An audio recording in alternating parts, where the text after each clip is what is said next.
gëzuar vitin e ri, qoftë një vit i mbar për të gjithë ne, ky vit që vjen të hapi një kapitull të ri në jetën tuaj.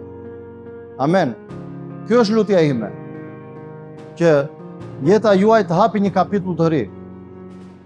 Dhe gjithçka që ndodhi në të kaluarën, mos të duket si dështim, po të duket si mësim.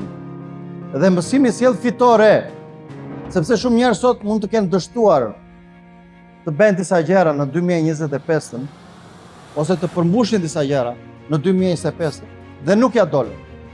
Por merr zemër, sepse dështimi yt ishte një mësim që ti e more me vete, dhe ky mësim do të çojë në 2026, që gjithçka që në 2025 ishte dështim për ty të bëhet dëshmi, të përmbushet, sepse ti more një mësim.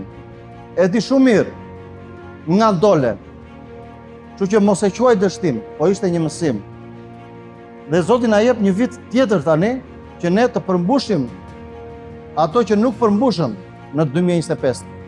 Kështu që gëzuar vitin e ri, Zoti bekoft familjen tuaj, Zoti bekoft gjithë Shqipërinë.